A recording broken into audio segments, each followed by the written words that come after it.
पागलपन रुकने का नाम नहीं ले रहा था। પડીમાં છોડો ને તમે, ઢોકલા ખાઓ ઢોકલા. આ આદમીના પાછળ શું સમય બરબાદ.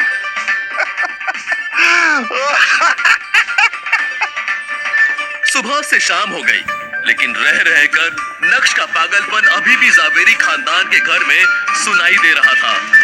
वो अलग बात है कि अब उस पागलपन को सुनने वाला कोई नहीं था। अचानक नक्श को ऑफिस में देखकर भानुशाली ग्रुप के एम्प्लॉयज शॉक्ड हो गए। अरे देखो देखो, ये तो नक्श है ना, लेकिन ये यहाँ क्या कर रहा है? मैंने तो सुना है कि आजकल ये गरीबों से भी बदतर जिंदगी जी रहा है। अभी लोगों के बीच में कानाफूसी चल ही रही थी कि तभी एक आदमी ने कहा, मुझे लगता है कि ये बड़े साहब से नौकरी मांगने आया होगा। एक तरफ भानुशाली ग्रुप के कुछ लोग नक्श का मजाक बना रहे थे, तो दूसरी तरफ कुछ ऐसे भी लोग थे जिन्हें नक्श के डैड पर बहुत भरोसा था और वो सभी नक्श को देखकर बहुत खुश थे। अब आए ऊट पहाड़ के नीचे, यही सही समय है और इन्हें मेरी जरूरत भी है, मजा आना चाहिए। कैबिन में बैठे यशवर्धन को भी नक्श का बड़ी बेसब्री से इंतजार था। अब यशवर्धन, भानुशाली और नक्श एक दूसरे के आमने सामने खड़े थे, लेकिन दोनों में से किसी के भी मुंह से एक शब्द भी बाहर नहीं निकल रहा था। यशवर्धन और नक्श की इस मीटिंग को देखकर ऑफिस के बाकी एम्प्लॉयज भी हैरान हो गए कि अब आगे क्या होगा। चलो आओ अंदर, आराम से बैठ के बात करते हैं। नक्श बेवकूफ नहीं था। यशवर्धन के इस इशारे को वो अच्छे से समझ पा रहा था। नक्श जो कल तक चित्रा और अनीका के ताने सुन रहा था, वो आज भानुशाली ग्रुप के चेयरमैन के आलीशान कैबिन में बैठा हुआ था। अरे बेटा कैसे हो? तुम्हें हमारी याद नहीं आई? नक्श को यशवर्धन, भानुशाली की भावुक बातों से कोई फर्क नहीं पड़ रहा था, क्योंकि उसे पता था ये सब एक दिखावा है। जिस काम के लिए आपने मुझे यहाँ बुलाया है, जो बात करने के लिए आपने मुझे यहाँ पे बुलाया है, उसकी बात करें। ये सब बातें तो आप कल भी फोन पे कर चुके हैं, है ना मिस्टर भानुशाली? नक्श बेटा, तुम मेरे पोते हो तो मैं समझ सकता हूँ कि तुम ऐसा क्यों करो। गलती मेरी है और उसकी सजा भी मुझे मिलनी चाहिए। और मैं तुम्हें बता दूं कि कई सालों से मैं हर रोज उस गलती की सजा भुगत रहा हूँ। मिस्टर भानुशाली, ये बात हम दोनों अच्छी तरह जानते हैं कि ये सब बातें करने के लिए तो आपने मुझे यहाँ पे बुलाया नहीं है। तो प्लीज ना आप अपना वक्त जाया कीजिए, ना ही मेरा। जो बात करनी है कीजिए, और ना मैंने कहा प्लीज प्लीज मत जाओ। इस भानुशाली ग्रुप को तुम्हारी जरूरत है, मुझे तुम्हारी जरूरत है। मैं चाहता हूँ अपने पापा की तरह तुम इस कंपनी को संभाल लो। क्या तुम अपने दादा को माफ नहीं करोगे? वैसे तो नक्श को बहुत गुस्सा आ रहा था, लेकिन उसके पास भी यही एक मौका था जहां वो खुद की जिल्लत भरी जिंदगी को बदल सकता था। यही सोचकर उसने अपने कदम पीछे ले लिए। मैं जानता हूँ बेटा कि कुछ सालों पहले मैं तुम्हारे पापा के साथ बहुत सख्ती दिखाई। अब मैं उस गलती को सुधारना चाहता हूँ।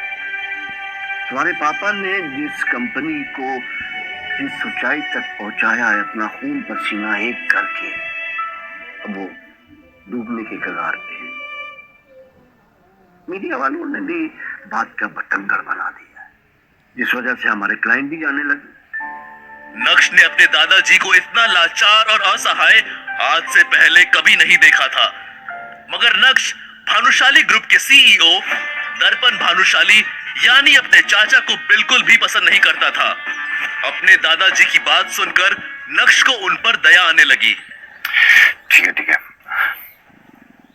बताइए मैं आपकी मदद कैसे कर सकता हूँ? मैं चाहता हूँ कि कंपनी तुम संभाल लो और अपने पापा की तरह इस कंपनी को चलाओ। तो आप चाहते हैं कि मैं ये कंपनी ज्वाइन कर लूं, मतलब अपने चाचा के अंडर काम करूंगा, है ना? लेकिन नक्श के यहाँ आने का मकसद कुछ और भी था।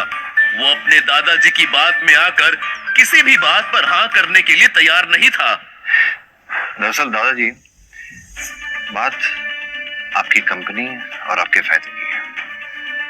कोई रिश्ते नाते पछतावे जैसे शब्दों का इस्तेमाल नहीं करते हैं, इसे पीछे छोड़ देते हैं। आपकी मदद करने के लिए मैं तैयार हूं, लेकिन बदले में आपको भी कुछ ऐसा करना होगा जिससे मैं खुश हो सकूं, जिससे मेरे और मेरे पिताजी का खोया हुआ सम्मान लौट सके। ज्यादा कुछ नहीं करना है आपको, बस मैं कुछ शर्तें आपके सामने रखूंगा, आपको उसे स्वीकार करना है, कबूल करना है, और उसके बदले में मैं आपकी मदद करने के लिए तैयार हूं। सिंपल। शर्तें। अब तुम अपनों के आगे शर्तें रखोगे। इस दुनिया में रहना है तो दुनिया के तौर तरीके से ही बात करनी पड़ेगी, और शायद इसी में मेरा फायदा है। वो कहना कि आपको मेरी जरूरत है, मुझे आपकी नहीं। ठीक है, तुम्हें मुझसे क्या चाहिए? ये आपने गिना फायदे की बात। सबसे पहली शर्त, अब इस कंपनी में मैं दोबारा तभी लौटूंगा जब इस कंपनी का सीईओ मैं बनूंगा, ठीक उसी तरह जिस तरह मेरे चाचा ने मेरे पिताजी की जगह ले ली थी। मैं ये बात तो जानता था कि आपने मुझे भानुशाली ग्रुप ऑफ इंडस्ट्रीज को बचाने के लिए नहीं, बल्कि चाचा की कंपनी को बचाने के लिए यहाँ पे बुलाया, लेकिन आपको अपनी गलती का जरा सा भी अफसोस नहीं हुआ। ऐसी बात नहीं है बेटा, लेकिन अच्छा ये बताओ तुम्हारी बाकी की शर्तें क्या हैं? मेरी दूसरी शर्त यह है दादाजी कि इस कंपनी को मैं तभी ज्वाइन करूंगा जब इस कंपनी में काम करने की मुझे पूरी फ्रीडम मिलेगी। इस कंपनी में कितने पैसे आ रहे हैं, कितने पैसे जा रहे हैं, सब मेरी जुरिस्डिक्शन के अंदर होगा। सब ये समझ लीजिए कि अब यह कंपनी मेरे हिसाब से चलेगी। तुम्हारी शर्तें सुनकर लग रहा है कि जैसे कि तुम मुझसे कोई बदला ले रहे हो। मौके के दस्तूर को नक्श अपने हाथों से नहीं जाने दे सकता था, इसलिए आज कठोर होकर उसने दिल की सारी भड़ास अपने दादाजी के सामने बाहर निकाल दी थी। और किस्मत देखिए, आज समय भी नक्श का साथ देता हुआ नजर आ रहा था। नक्श का ये रूप यशवर्धन ने पहली बार देखा था। उन्होंने तो नक्श को बहुत सीधा साधा समझा था और उन्हें लगा था कि नक्श से बात करना बहुत आसान होगा, लेकिन मिलने के बाद उनकी सोच पूरी तरह से गलत साबित हुई थी। शायद उन्हें भी समझ आ गया था कि नक्श को सब पता चल गया है। वैसे क्या पता चल गया है, उसके लिए आपको थोड़ा और इंतजार करना होगा। मैं नहीं जानता कि तुम्हारी इन शर्तों से तुम्हारे चाचा पर क्या गुजरेगी, लेकिन मुझे तुम्हारी शर्तें मंजूर हैं। अगले हफ्ते से तुम भानुशाली ग्रुप के सीईओ की पोस्ट पर ज्वाइन कर सकते हो।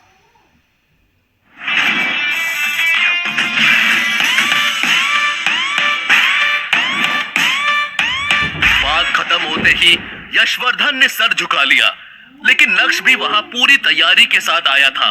इसलिए नक्श ने अपने दादाजी के सामने एक अग्रीमेंट पेपर रखा और उसे साइन करने के लिए कहा। ये क्या है? क्या तुम्हें मुझ पर भरोसा नहीं? अब जो कुछ भी मेरे परिवार पे गुजरा है उसके बाद तो आपके साइन पे ही मुझे भरोसा है। वैसे आपके लिए कॉपी लेके आया, बस ज्यादा सोचिए मत, फॉर्मेलिटीज को पूरा करते हैं। आखिरकार हूं तो मैं आपका पोता ही, है ना? और अपने पोते के लिए इतना तो कर ही सकते हैं, और इस बहाने शायद आपका पछतावा थोड़ा कम हो जाए। मुस्कुराते हुए नक्श भी कैबिन से बाहर चला गया और जाते जाते अग्रीमेंट पेपर की कॉपी को यशवर्धन के हाथ में थमा चुका था। 4 साल पहले कॉलेज पास आउट होने के बाद जब नक्श ने अनिका के पापा के साथ काम करना शुरू किया था, तब सिर्फ अनिका के पापा ही थे जो ये जानते थे कि नक्श का पूरा नाम नक्श भानुशाली है।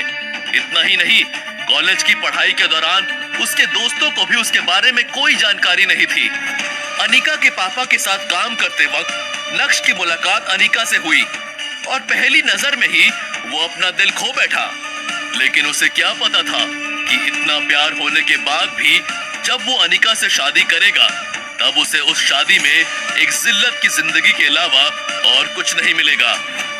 भले ही मैं अनिका को अपना सच इतनी जल्दी नहीं बताऊंगा, लेकिन आज मुझे महसूस हो रहा है कि मेरे अंदर कुछ बदल गया है, जैसे मेरे हाथों में कोई पावर आ गई है और अब मैं उन लोगों को जवाब दे सकता हूँ जो मुझ पर हंसते थे। बगावत की शुरुआत तो हो गई है और अब आगे आगे देखो होता है क्या। मॉम, नक्श कहाँ है? कुछ बताकर गया है, फोन नहीं उठा रहा। मने खबर नहीं, कल से उसका रूप बदल सा गया हुआ है। राक्षसों जैसा हंस रहा है, नाच रहा है, किसी को उसके बारे में कुछ नहीं पता। खाना बंद करो, ये तो पूरा दिन खाती रहती हो। अनिका, नक्श मनचला होता जा रहा है, मुझे लगता है उसे रास्ते पे लाना पड़ेगा। चित्रा और अनिका मिलकर नक्श के साथ क्या करने का सोच रहे थे और क्या वो नक्श का अब कुछ बिगाड़ भी पाएंगे? नक्श के बारे में ना तो अनिका कुछ जानती थी और ना ही नक्श के दोस्त। आखिर इसकी क्या वजह रही होगी? क्या नक्श को भी साइलेंट और वायलेंट रहना पसंद था? वैसे नक्श के नाचने और राक्षस की तरह हंसने के पीछे का क्या कारण था? क्या लॉटरी लग गई थी भाई साहब की? जानने के लिए सुनिए इंस्टा एम्पायर।